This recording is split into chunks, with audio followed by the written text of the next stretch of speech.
बिस्मिल्लाहिर्रहमानिर्रहीम। अस्सलाम वालेकुम। Welcome to my YouTube channel. मेरा नाम फ़खर याद है और इस चैनल के अंदर मैंने आपको केमिस्ट्री पढ़ानी है। आज का जो टॉपिक डिस्कस करना है वो टॉपिक है इलेक्ट्रॉनिक कॉन्फ़िगरेशन का। 9th क्लास की केमिस्ट्री जो है उसके चैप्टर नंबर 2 में से ये टॉपिक लिया गया है। अब इस टॉपिक में हम तो पहले तो डिस्कस करेंगे इसकी डेफिनेशन को, फिर हम देखेंगे कि इसकी डेफिनेशन हमने किस प्रिंसिपल को फॉलो करके हम ये डेफिनेशन करते हैं, हम उसको देखेंगे। और उससे बड़ी चीज कि हमें इलेक्ट्रॉनिक कॉन्फ़िगरेशन करना आना चाहिए।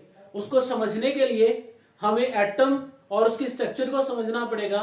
एटम की स्ट्रक्चर में शेल क्या होता है, सब शेल क्या होता है, उसको हमें समझना पड़ेगा। और जब हम इलेक्ट्रॉनिक कॉन्फ़िगरेशन के शेल सब शेल के टॉपिक्स को समझ लेंगे तो तब हम एक सही तरीके से इलेक्ट्रॉनिक कॉन्फ़िगरेशन कैसे की जाती है इसको हम समझेंगे। वो समझने के बाद नेक्स्ट हम देखेंगे कि जब इलेक्ट्रॉनिक कॉन्फ़िगरेशन कर ली है तो उस इलेक्ट्रॉनिक कॉन्फ़िगरेशन का फायदा क्या है। उससे हम पहली बात तो ये कि इलेक्ट्रॉनिक कॉन्फ़िगरेशन की मदद से हम चेक कर सकते हैं position of electron in an atom. एक एटम में इलेक्ट्रॉन की क्या पोजीशन है। उसके अलावा हम ये चेक कर सकते हैं कि एक शेल में कितने इलेक्ट्रॉन होते हैं, एक सब शेल में कितने इलेक्ट्रॉन्स होते हैं। इसके अलावा हम मजीद चेक करेंगे कि इलेक्ट्रॉनिक कॉन्फ़िगरेशन की बेस पे हम कैसे चेक कर सकते हैं कि वो जो एटम है वो किस ब्लॉक से बिलोंग करता है, किस ग्रुप से बिलोंग करता है, किस पीरियड से बिलोंग करता है। ये बहुत सारी चीजें हम इसमें चेक करेंगे। तो लेट्स मूव टॉपिक में। देखिए हमारे पास है इलेक्ट्रॉनिक कॉन्फ़िगरेशन। देखिए वर्ड क्या लिखा हुआ, इलेक्ट्रॉनिक कॉन्फ़िगरेशन। अब इलेक्ट्रॉनिक कॉन्फ़िगरेशन में दो चीजें हैं। एक चीज हमारे पास जो इलेक्ट्रॉनिक कॉन्फ़िगरेशन में है फर्स्ट वाली वो ये है कि इलेक्ट्रॉनिक कहां से वर्ड निकला है, इलेक्ट्रॉन से। और दूसरा क्या है, कॉन्फ़िगरेशन। कॉन्फ़िगरेशन का क्या मतलब है, डिस्ट्रीब्यूशन या फिर हम किसकी बात करेंगे, अरेंजमेंट की। अच्छा डिस्ट्रीब्यूशन और अरेंजमेंट तो एक सिंपल वर्ड है, हम पढ़ते रहते हैं। लेकिन दूसरा वर्ड है इलेक्ट्रॉन। कि इलेक्ट्रॉन हम किसको कहते हैं। इलेक्ट्रॉन को समझने के लिए हमें थोड़ा एटम को समझना पड़ेगा। एटम में भी हमें उसकी स्ट्रक्चर को देखना पड़ेगा। अब ये आपके सामने एक एटम की स्ट्रक्चर मैंने बनाई है। अब इस स्ट्रक्चर को वन बाय वन डिस्कस करते हैं। देखिए स्ट्रक्चर में ना ये जो सेंटर वाला होता है इसको कहते हैं न्यूक्लियस। न्यूक्लियस में दो चीजें होती हैं। वैसे तो मोर देन 100 नैनो पार्टिकल्स हैं, लेकिन बेसिकली जो एटम है उसके दो फंडामेंटल पार्टिकल्स जो हैं वो न्यूक्लियस में होते हैं। एक प्रोटॉन है और दूसरा क्या है, न्यूट्रॉन। और इसका तीसरा फंडामेंटल पार्टिकल एटम का जो है उसको कहते हैं इलेक्ट्रॉन। और वो इन ऑर्बिट्स के अंदर, इनको ये जो दायरे से बने हुए हैं न्यूक्लियस के गिर्द, इनको हम ऑर्बिट्स कहते हैं, ये शेल कहते हैं, या फिर इनको एनर्जी लेवल भी कहते हैं। तो इनमें ये इलेक्ट्रॉन मूव करते हैं। तो हमारी बात इस न्यूक्लियस के साथ नहीं है, हमारी बात है इस इलेक्ट्रॉन के साथ, क्योंकि इलेक्ट्रॉनिक कॉन्फ़िगरेशन करनी है। अब ये जो ऑर्बिट होती है ना, ये शेल होती है, इनको हम एनर्जी लेवल भी कहते हैं। ऑर्बिट भी कह रहे हैं, शेल भी कह रहे हैं, एनर्जी लेवल भी कह रहे हैं। देखो बेसिकली हुआ क्या था जब एटम के न्यूक्लियस की डिस्कवरी हुई थी तो तब रदरफोर्ड ने ये बोला था कि जो एटम है वो क्या करता है, उसके गिर्द इलेक्ट्रॉन मूव करते रहते हैं। इलेक्ट्रॉन के ऊपर क्योंकि नेगेटिव चार्ज है, इलेक्ट्रॉन मूव करते हैं तो वो मुसलसल एनर्जी खारिज करते रहते हैं, कंटिन्यूअसली एनर्जी वो रिलीज करते रहते हैं और एट द एंड वो न्यूक्लियस में जाके गिर जाते हैं और एटम तबाह हो जाता है। अब ये वाली बात वो प्रूव नहीं कर सका क्योंकि ऐसा एटम करता नहीं था। तो फिर क्या आया, बोहर ने इस बात को क्लियर किया कि ये बात बिल्कुल ठीक है, इलेक्ट्रॉन न्यूक्लियस के गिर्द घूमते हैं लेकिन वो एनर्जी खारिज नहीं करते। उनकी अपनी एक फिक्स एनर्जी है, उस फिक्स एनर्जी के साथ वो क्या करते हैं, एक ऑर्बिट या शेल के अंदर मतलब मूव करते हैं। अब उस फिक्स एनर्जी की बेस पे हमने इस ऑर्बिट या शेल को एक नया नाम दे दिया, वो किसका, एनर्जी लेवल का। अब एनर्जी लेवल जो होते हैं आपके पास, देखिए जो पहला शेल करीब वाला होगा उसको फर्स्ट एनर्जी सेल, सेकंड वाले को सेकंड, थर्ड, फोर्थ, इस तरह ऑनवर्ड जैसे शेल बढ़ते जाएंगे एनर्जी लेवल बढ़ता जाएगा। अच्छा एनर्जी लेवल बढ़ने के साथ साथ एक और चीज आप देखें कि ये जो ऑर्बिट होते हैं ना या शेल, इनको फर्स्ट वाले को के शेल कहते हैं, सेकंड वाले को एल, फिर एम, फिर एन, ऑनवर्ड आगे शेल बढ़ते जाएंगे तो उनके लिहाज से उनके नेम भी बढ़ते जाएंगे। अच्छा पहले तो हमने समझ ली ये बात कि हमारे पास ये दायरे हम किनको कहते हैं, ये हो गया शेल। एनर्जी लेवल क्यों कहते हैं वो भी बात क्लियर होगी। अब उससे अगली बात देखिए यहाँ पे मैंने इलेक्ट्रॉन्स शो किए हुए हैं यहाँ पे, ये जो 2, 8, 18, 32 लिखा हुआ है, ये नंबर ऑफ इलेक्ट्रॉन्स हैं। अभी हम इनको डिस्कस करते हैं। उससे पहले अब हमने जो बात की है शेल की या ऑर्बिट की, उसकी डेफिनेशन देख लेते हैं। डेफिनेशन में क्या है, the electrons revolving around the nucleus. क्या मतलब, यहां पे एक इलेक्ट्रॉन है ना, फर्स्ट के यहां पे कोई इलेक्ट्रॉन है, वो क्या करता है, रिवॉल्व करता है, घूमता है किसके गिर्द, अराउंड द न्यूक्लियस। ये सेंटर में पड़ा न्यूक्लियस, इसके गिर्द ये इलेक्ट्रॉन इस तरह क्या कर रहा है, रिवॉल्व कर रहा है in one of the fixed circular path. क्या मतलब कि ये एक सर्कुलर पैथ तो है लेकिन ये फिक्स है, इस पैथ से इलेक्ट्रॉन बाहर नहीं जा सकता, इसी में रहेगा। इस कॉल्ड शेल या फिर ऑर्बिट, और उसको आल्सो कॉल्ड एनर्जी लेवल, उसको एनर्जी लेवल भी कहते हैं। बात क्लियर हुई। तो आपको यह समझाना है कि डेफिनेशन में यह बताती है कि इलेक्ट्रॉन जो होते हैं वो न्यूक्लियस के गिर्द रिवॉल्व करते हैं, लेकिन वो फिक्स्ड ऑर्बिट में, जिनकी एनर्जी फिक्स है, इसीलिए इसको कह दिया कि एनर्जी लेवल है। अच्छा, ये बात क्लियर होगी। उसके बाद हर शेल जो होता है ना, each shell describe by n. N क्या है बेटे, सिंपल एन एक नंबर है, 1, 2, 3, 4, 5 इस तरीके से। तो जो शेल हैं उनको हम नंबर के साथ डिस्क्राइब करते हैं, एन के नंबर्स के साथ। जो पहला शेल होता है उसके लिए हम एन की वैल्यू लिखते हैं 1, मतलब इसके लिए लिख देता हूं एन इक्वल टू 1, इसके लिए एन इक्वल टू 2, यहाँ पे एन इक्वल टू 3 और यहाँ पे एन इक्वल टू 4। तो नंबर ऑफ, देखिए जैसे जैसे शेल बढ़ते जा रहे हैं 1, 2, 3, 4 नंबर बढ़ता जा रहा है। अब ये जो नंबर बढ़ता जा रहा है, इसका मतलब है फर्स्ट वाले को मैं के शेल कहता हूं, उसके लिए एन की वैल्यू 1 है, एल है उसके लिए एन की वैल्यू 2 है, एम है एन की वैल्यू 3 है, एन है एन की वैल्यू क्या है 4 है। अच्छा, हम एन की बात कर रहे हैं, इस एन का हमें फायदा क्या है, इस एन से हमें क्या फायदा मिलता है जिसकी बेस पे हम इसको एन को पढ़ रहे हैं। देखिए अगर एन की वैल्यू इंक्रीज करती है तो वहां पे क्या होगा, एक तो नंबर ऑफ शेल इंक्रीज कर रहे होंगे। कैसे, देखिए आपको नजर आ रहा होगा कि 1 के बाद 2 आया तो 2 शेल हो गया, 3 आया तो 3 शेल हो गए, 4 आया तो 4 शेल हो गए, नंबर ऑफ शेल बढ़ रहे हैं। Second, energy of electron increases. इसका क्या मतलब है, देखिए जो फर्स्ट शेल है ना उसका दायरा छोटा है, सेकंड वाले का दायरा थोड़ा बड़ा है, थर्ड वाले का दायरा उससे बड़ा है, फोर्थ वाले का दायरा उससे बड़ा है। जैसे जैसे एक एटम का इलेक्ट्रॉन उसके न्यूक्लियस से दूर जाता जाएगा, उसको एक लंबा सफर तय करके आना पड़ेगा।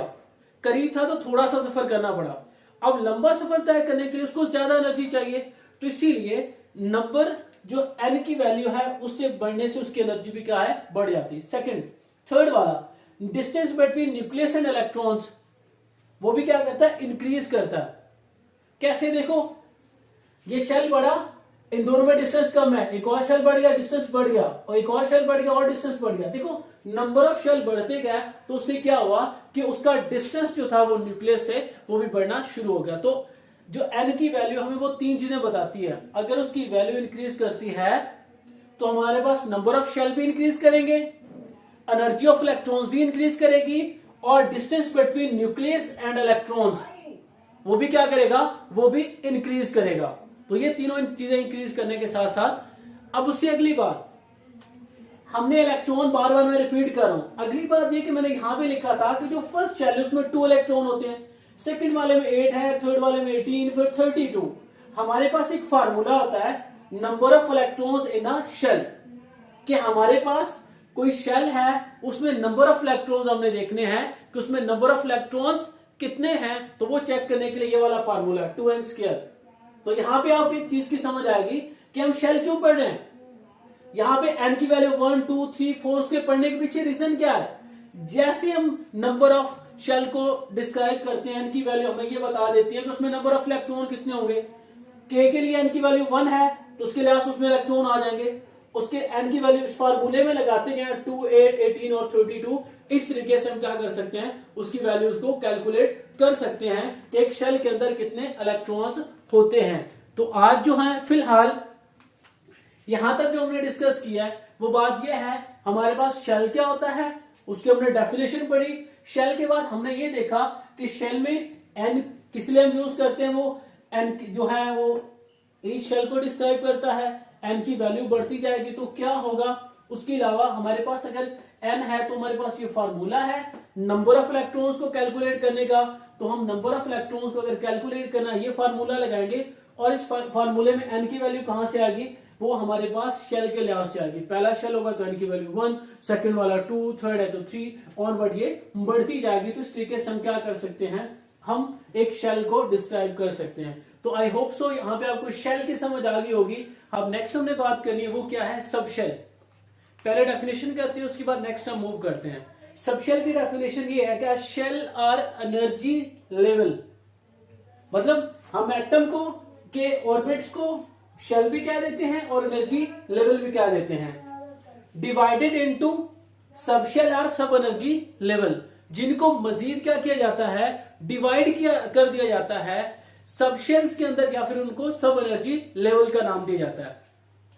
अब ये सब एनर्जी लेवल हमारे पास क्या होते हैं, एस, पी, डी और क्या होते हैं, एफ होते हैं। ये तीन हमारे पास, चार हमारे पास सब एनर्जी लेवल होते हैं, जिनको हम कहते हैं एस, पी, डी और एफ। अच्छा, उसके बाद नेक्स्ट देखें कि हमारे पास तो n value of shell placed before the symbol of a sub shell. क्या मतलब कि एन हमारे पास शो करता है शेल को, कि शेल का जो नंबर होगा वो पहले प्लेस होगा सब शेल से। देखो फर्ज करो कैसे समझाना है, मैं ऐसे करता हूं, मैं लिखता हूं एस, सर मैं 2 लिख देता हूं। अब ये वाला जो लिखा हुआ 2 है, ये टी 2 किसको बता रहा है, ये बता रहा है शेल को, और ये एस किसको बता रहा है, ये बता रहा है सब शेल को, कि शेल कौन सा है और सब शेल कौन सा है। इस तरीके से हम इनको देख सकते हैं। अच्छा, उसके बाद नेक्स्ट हमारे पास जो सब शेल होते हैं ना, इनको देखा जाए तो ये सब शेल हमारे पास, इनमें नंबर ऑफ इलेक्ट्रॉन्स के लिहाज से देखा जाए, एस में आपके पास सिर्फ 2 इलेक्ट्रॉन होते हैं, पी में 6 होते हैं, डी में 10 होते हैं और एफ में कितने होते हैं, 14। ये इनमें इलेक्ट्रॉन्स की तरतीब है कि इनमें कितने कितने इलेक्ट्रॉन्स होते हैं। अब आपके पास जो सब शेल है ना, सब शेल के आगे ऑर्बिटल्स होते हैं। जैसे शेल था, उसके सब शेल है, सब शेल के आगे क्या है, ऑर्बिटल्स है। आपके पास जो एस सब शेल है उसका जस्ट 1 ऑर्बिटल होता है, पी सब शेल के 3 ऑर्बिटल्स होते हैं, डी के 5 ऑर्बिटल्स होते हैं, और जो एफ है उसके कितने होते हैं, 7 ऑर्बिटल्स। और एक ऑर्बिटल्स के अंदर मैक्सिमम 2 इलेक्ट्रॉन्स होते हैं। 1 ऑर्बिटल्स हैव 2 इलेक्ट्रॉन्स मैक्सिमम, उसमें जस्ट 2 इलेक्ट्रॉन होते हैं। इसका देखिए एक ही ऑर्बिटल है तो उसका मतलब है कि इसमें कितने इलेक्ट्रॉन आ गए, जस्ट 2 इलेक्ट्रॉन आ गया। अगर पी की बात करें उसमें 3 ऑर्बिटल्स हैं, 3 का मतलब है एक में 2 है तो 3 में कितने हो जाएंगे, 6 हो जाएंगे। उसके बाद इसमें डी में 5 है, 5 2 जार 10 हो गया। इसमें 7 है, 7 2 जार 14। ये तो हो गया कि उसमें नंबर ऑफ इलेक्ट्रॉन्स किस तरीके से हम देखते हैं। एक तो उनमें अगर हमें ऑर्बिटल्स का पता है तो हम बड़ी आसानी से के साथ बता सकते हैं। जो पहला ऑर्बिटल होता है ना, उसकी शेप होती है स्फेरिकल। जो दूसरा पी जो पी सब शेल होता है ना, उसकी जो ऑर्बिटल उनकी डंबल शेप होती है। जिम वगैरह करते हैं ना तो वो डोले वगैरह बनाने के लिए इस तरह के वो डंबल से होते हैं, उनकी बात कर रहा है, मसल बनाने के लिए। उसके बाद नेक्स्ट आपके पास है ये जो 1 ऑर्बिटल जिसमें होता है स्फेरिकल शेप, ये नॉन डायरेक्शनल होते हैं, इनकी कोई खास डायरेक्शन नहीं होती। लेकिन बाकी ये सारे के सारे क्या होते हैं, डायरेक्शनल होते हैं। ये 3 ही एक्सिस हैं, एक्स, वाई और जी, उनके लिहाज से हम इनकी डायरेक्शन देखते हैं। तो ये तीनों के तीनों क्या होते हैं, डायरेक्शनल होते हैं। अब उसके बाद एक तो हमें ऑर्बिटल्स की मदद से पता चल गया कि उसमें कितने कितने इलेक्ट्रॉन्स होंगे। दूसरा हमारे पास फार्मूला होता है। कौन सा फार्मूला होता है, number of electrons in a sub shell is equal to 2 into 2l plus 1। L जो है ये एजीम्यूथल क्वांटम नंबर है, इससे ज्यादा नहीं बताऊंगा, जब एफएससी में जाएंगे तब हम इसको डिस्कस करेंगे। तो यहाँ पे एल की वैल्यू एस के लिए 1 0 होती है, इसके लिए 1 फिर 2 फिर 3। अगर हम इसको पुट करते हैं तो यहाँ पे देखिए जो सब शेल है उनके इलेक्ट्रॉन्स हैं, फार्मूला लगाए तो फार्मूले की मदद से आपको नजर आ रहा होगा कि एस अगर एल 0 है तो इसके आंसर 2 आ रहा है, 6 आ रहा है, 10 आ रहा है, 14 आ रहा है। तो बेसिकली इस फार्मूले को यूज करके भी हम क्या कर सकते हैं, नंबर ऑफ इलेक्ट्रॉन्स को कैलकुलेट कर सकते हैं कि एक सब शेल के अंदर कितने इलेक्ट्रॉन्स होते हैं। अच्छा, अब एक तो हमने क्या किया, एक हमने किसकी मदद से, हमने ऑर्बिटल्स की मदद से बता दिया। सेकेंड हमने किसकी मदद से, फार्मूले की। अब थर्ड क्या है, एक शेल जो है ना वो भी बता देता है कि उसमें कितने सब शेल होते हैं। यहां पे देखें, पहले में मैंने बोला कितने इलेक्ट्रॉन्स हैं, 2।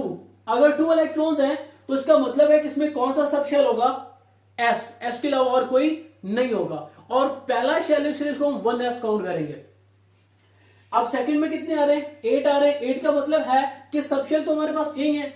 अगर मैं 2 में 10 में ऐड करूं तो 12 हो जाएंगे, अगर 14 में ऐड करूं तो 16 हो जाएंगे।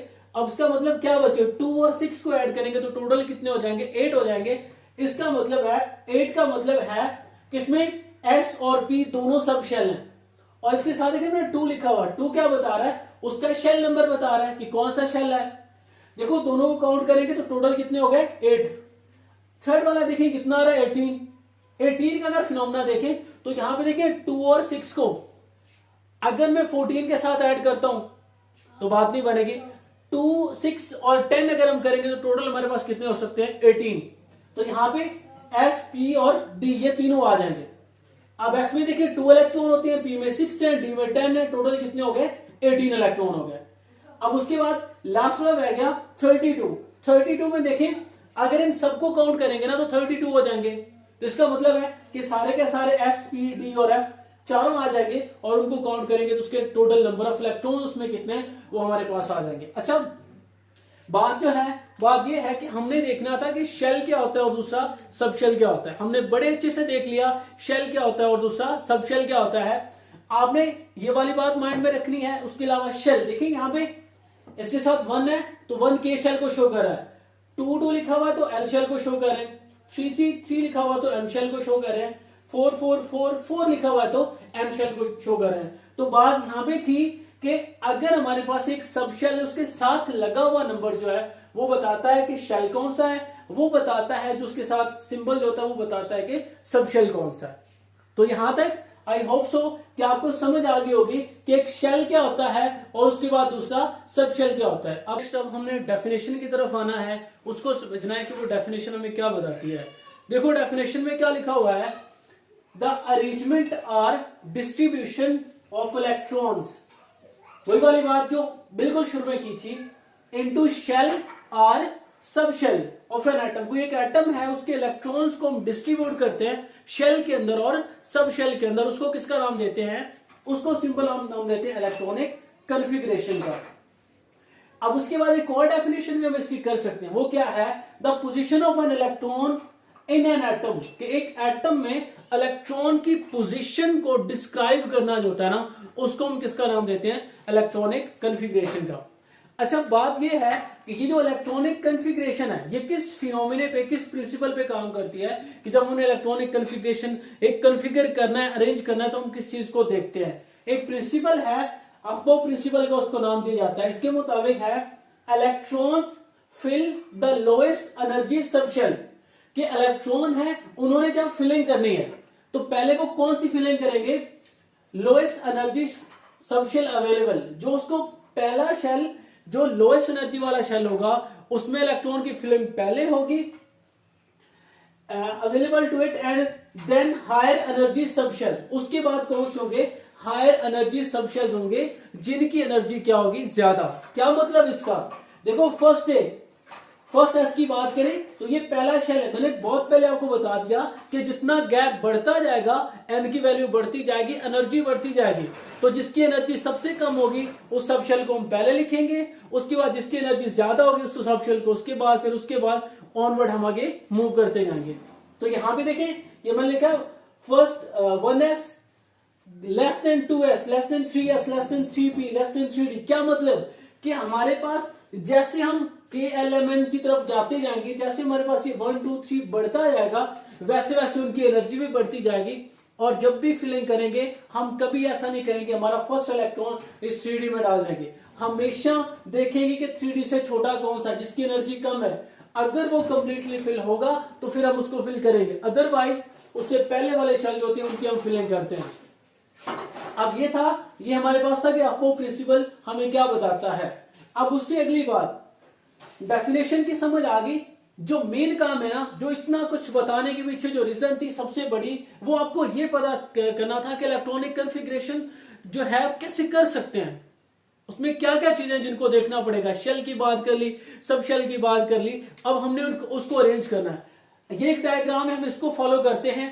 देखिए 1s को पहले लिख दिया, फिर 2s 2p को लिख दिया, फिर 3s 3p 3d, फिर 4s 4p 4d, इसके बाद आना था, जगह नहीं थी तो यहां तक रख दिया। इसको एरो के साथ देखो, एरो यहां पे खत्म हुआ तो दूसरा एरो यहां से शुरू हो गया, ये फर्स्ट एस आ गया, फिर ये 2s, फिर थर्ड एरो जो है वो 2p से स्टार्ट हो रहा है तो 2p और 3s हो गया। फोर्थ एरो आपको देखें 3p और 4s से शुरू हो रहा है। तो हम इस तरह अरेंज करके इलेक्ट्रॉनिक कॉन्फ़िगरेशन करते जाते हैं उनके नंबर ऑफ इलेक्ट्रॉन्स के लिहाज से। अच्छा, एक और ट्रिक बता रहा हूं कि हम किस तरीके से करते हैं इलेक्ट्रॉनिक कॉन्फ़िगरेशन। देखिए यहाँ पे है एस, एस का एक पेयर बना ले, पीएस, पीएस का एक पेयर बना ले, डीपीएस, डीपीएस का एक पेयर बना ले, एफडीपीएस, एफडीपीएस का एक पेयर बना ले। हमेशा एस को नंबर 1 से शुरू करना है, 1 2 3 4 आगे बढ़ता जाएगा। पी को नंबर 2 से, पी का नंबर 1 नहीं होता क्योंकि पी हमारे पास फर्स्ट जो है के लिए हम 1 लिखते हैं और के में पी सब शेल नहीं होता, इसीलिए इसको नंबर 2 से शुरू करेंगे, फिर 3 4 5। डी को नंबर 3 से, क्यों? क्योंकि जो थर्ड वाला आपके पास शेल है उसमें जाके डी आता है, 2 में डी नहीं होता, इसीलिए इसको नंबर 3 से 4 5 6 होके बढ़ते जाएंगे। जो एफ है उसको नंबर 4 से स्टार्ट किया, क्यों? क्योंकि आपके पास जो एन शेल है उसमें 4 आ रहा है, उससे पहले 4 नहीं आ रहा, इसलिए नंबर 4 के बाद 5 6 7 ऑनवर्ड आगे बढ़ते जाएंगे तो उसको देते जाएंगे। अच्छा, यहां तक तो ये है कि इसको हमने याद रखना है, एक पेयर बना दिया, इसको ऐसे याद रखते हैं, school school, public school public school, divisional public school divisional public school, federal divisional public school federal. अच्छा, इससे भी आसान कर लेते हैं, ड्रिंक्स के नाम लिखते हैं, 7 up, Pepsi 7 up, Pepsi 7 up, Dew Pepsi 7 up, Dew Pepsi 7 up, Fanta Dew Pepsi 7 up, Fanta Dew Pepsi 7 up. जैसे आपका दिल करता है वैसे आप ट्रिक बना के इसको कर सकते हैं। अच्छा, बात जो है वो ये है कि फर्ज करें मेरे पास सोडियम है, याद रखना है इलेक्ट्रॉनिक कॉन्फ़िगरेशन हमेशा एटॉमिक नंबर की बेस पे की जाती है। और हमारे पास ये देखिए, मैं इस तरह लिखता हूं ना, तो इसके ऊपर वाली साइड में लिखता हूं यहाँ पे 23, तो ये जो नीचे लिखा होता है ना, ये होता है एटॉमिक नंबर। इलेक्ट्रॉनिक कॉन्फ़िगरेशन हमेशा इसकी बेस पे की जाती है। अच्छा, यहां तक तो ऑलमोस्ट आपको समझ आ गई, लेकिन इससे पहले हमने थोड़ी देर पहले बात की है कि एस में कितने इलेक्ट्रॉन होते हैं 2, पी में कितने होते हैं 6, डी में कितने होते हैं 10, एफ में कितने होते हैं 14। ये इलेक्ट्रॉन की तरतीब है, आपने इसको फॉलो करना है और इस तरीके से उनकी फिलिंग करनी है। फिलिंग कैसे करनी है? उनकी पावर्स में उतने इलेक्ट्रॉन लिखते जाना है। देखिए, फर्ज करें अगर मैं लिखता हूं मेरे पास इलेक्ट्रॉनिक कॉन्फ़िगरेशन मैंने सोडियम की करनी है, टोटल कितनी है 11 है। 11 कैसे पूरे करने हैं? यहां से शुरू कर दे, पहले क्या आ रहा है एस आ रहा है, एस में मैक्सिमम कितने इलेक्ट्रॉन होते हैं 2, इसकी पावर में लिख दे 2। एस के बाद फिर क्या आ रहा है एस आ रहा है, फिर एस की पावर में क्या लिख दे 2। अब देखें एस के बाद फिर क्या आ रहा है, पी में कितने होते हैं 6 है, उसके बाद पी लिख रहे हैं, उसमें उसकी पावर में आ जाएगा 6। उसके बाद पी के बाद क्या आ रहा है एस है, एस में कितने होते हैं 2 होते हैं, लेकिन आप यहां से आपने काउंटिंग भी करते जाना। टोटल कितने हैं 11 है, अगर मैं काउंट करूं 2 और 2 4 और 6 10, 10 और 2 कितने हो जाएंगे 12। इसका मतलब है इसमें 2 नहीं आएंगे, इसमें कितने आएंगे 1 आएंगे। 1 क्यों लिखा है? क्योंकि जितने उसमें इलेक्ट्रॉन आ सकते हैं अगर उससे ज्यादा होंगे तो फिर आगे मूव करेंगे, अदरवाइज वहां भी हमारी इलेक्ट्रॉनिक कॉन्फ़िगरेशन क्या हो जाएगी कंप्लीट। मैंने बोला था थोड़ा गैप रखा है ताकि आपको इलेक्ट्रॉनिक कॉन्फ़िगरेशन करना आसान हो। तो यहां पे इसके लिए 1 है ना, यहां पे एस तो 1 से शुरू करेंगे, 1 है तो ये 2, पी को 2 से शुरू करना है तो ये 2 आ गया, 2 के बाद यहां पे क्या आएगा 3। तो ये आपके पास इसकी इलेक्ट्रॉनिक कॉन्फ़िगरेशन हो गई। अब ये वाली जो इलेक्ट्रॉनिक कॉन्फ़िगरेशन है, इस इलेक्ट्रॉनिक कॉन्फ़िगरेशन की बेस पे हम बहुत सारी चीजें जो है ना वो बता सकते हैं। वो कौन कौन सी चीजें हैं उनको हम डिस्कस करते हैं। ये हमें बताता क्या है, इलेक्ट्रॉनिक कॉन्फ़िगरेशन जो हमने डिस्कस की है, इस इलेक्ट्रॉनिक कॉन्फ़िगरेशन की बेस पे हम क्या क्या चीजें देख सकते हैं उनको डिस्कस करते हैं 1 by 1।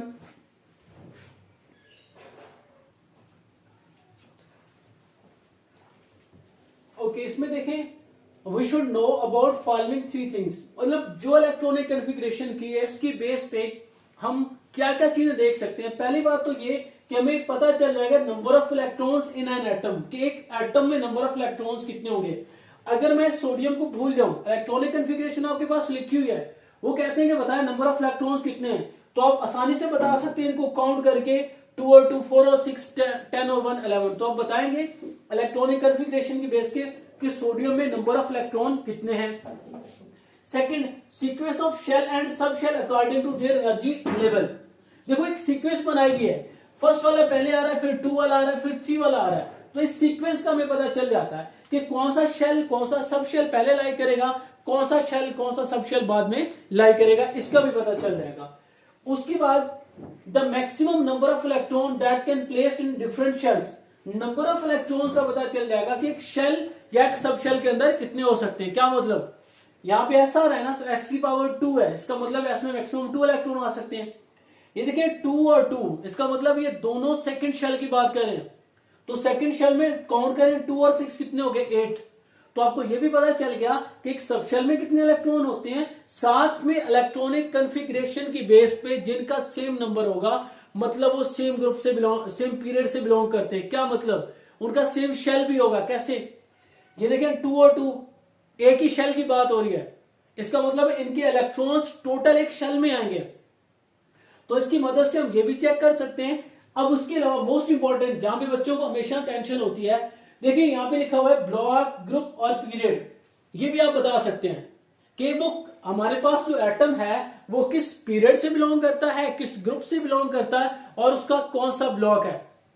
पीरियड, ग्रुप और ब्लॉक, ये तीनों चीजें भी आप इसकी मदद से कैलकुलेट कर सकते हैं। कैसे कैलकुलेट करना है, आप देखें कि इसका लास्ट वाला क्या आ रहा है, आखिरी 3s1 आ रहा है ना, तो इस 3s1 को यहां पे मैं लिख देता हूं, ये 3s1 थोड़ा इधर लिख देते हैं ताकि जगह बन जाए हमारे पास। ये है 3s1।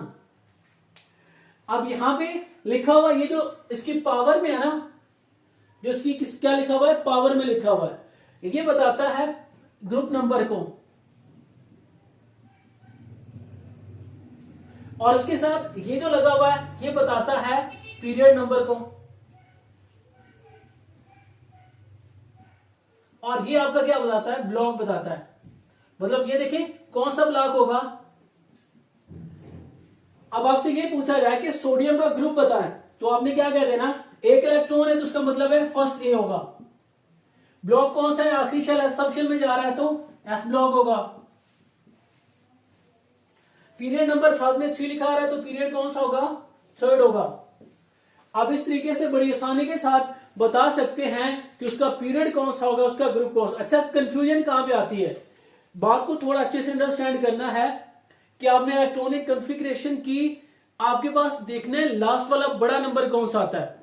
यहां पे देखें 1 2 3, 2 के बाद क्या आ रहा है, 3 आ रहा है।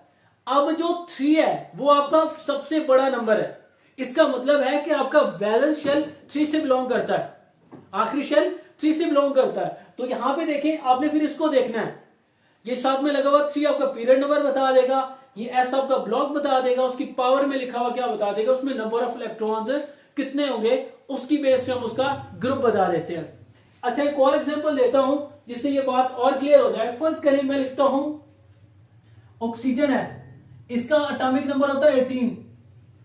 इसमें देखिए इसी चीज को फॉलो करना है, पहले एस आ रहा है तो इसकी पावर में 2 लिख लें, फिर एस आ रहा है तो फिर एस की पावर में 2 लिख लें, उसके बाद फिर क्या आ रहा है, पी आ रहा है। अब पी की पावर में 6 होने चाहिए, लेकिन टोटल 8 है तो कितने बच जाएंगे, 4, तो इसकी पावर में क्या आ गया, 4 आ गया। अब 4 आ गया तो इसकी नंबरिंग दे ले, ये आपके पास 1 आ गया, ये 2 आ गया और ये भी 2 आ गया। अब यहां पे सबसे बड़ा नंबर जो है वो कौन सा आ रहा है, 2 आ रहा है। इसका मतलब है पहले तो हमें पता चल गया कि हमारे पास जो ऑक्सीजन है, ऑक्सीजन का, अब उससे अगली बात, सॉरी एक और बात क्लियर कर दूं, देखिए 2 के बाद कोई 3 आ रहा है, नहीं आ रहा ना, इसका मतलब है कि ये 2 दोनों आ रहे हैं, तो ये दोनों वैलेंस शेल की आखिरी शेल की बात होगी। तो इन दोनों में देखें, यहां पे अगर इन दोनों की बात करूं तो दोनों में 2 आ रहा है, 2 का मतलब इसका पीरियड क्या हो जाएगा, पीरियड इसका सेकंड हो जाएगा। इसमें देखें एस के बाद क्या आ रहा है, 2p आ रहा है, जो सेकंड वाला नंबर पे आएगा ना, पहले में देखिए 2s आ रहा है फिर 2p आ रहा है, तो सेकंड जो 2p आ रहा है उसके p को हमने देखना है। तो ये वाला जो p है ये बता रहा है कि ये p ब्लॉक से बिलोंग करता है, ये आ गया आपके पास है p ब्लॉक। अच्छा, उसके बाद total number of electron count करें, अगर इन दोनों के टोटल नंबर ऑफ इलेक्ट्रॉन्स को काउंट किया जाए तो ये कितने बन रहे हैं, टोटल बन रहे हैं 6। तो आपके पास इसका ग्रुप कौन सा हो जाएगा, ग्रुप बेटे आपके पास हो जाएगा 6A। तो आप इस तरीके से बड़ी आसानी के साथ कैलकुलेट कर सकते हैं इलेक्ट्रॉनिक कॉन्फ़िगरेशन की बेस पे कि पीरियड कौन सा है, ग्रुप कौन सा है, इलेक्ट्रॉनिक कॉन्फ़िगरेशन की कैसे जाती है। तो ये सारी की सारी चीजें देखिए, जब मैंने टॉपिक स्टार्ट किया था तो मैंने बहुत सारी बातें आपको बताई थी और ऑलमोस्ट मैंने डेफिनेशन से लेकर shell, sub shell, electronic configuration का मेथड और उसके अलावा हम उससे क्या बेनिफिट ले सकते हैं, एटम के बारे में कौन कौन सी चीजें बताता है, वो सारी की सारी ऑलमोस्ट मैंने 1 बाय 1 क्लियर की हैं। अगर आपको वीडियो अच्छी लगी है तो कोशिश करें इसको लाइक कर दें, कमेंट कर दें, शेयर कर दें और काइंडली जो है सब्सक्राइब करना नहीं भूलना, ताकि मेरी आने वाली नई वीडियोस आपको भी फायदा दे सके और आपके दोस्तों को भी।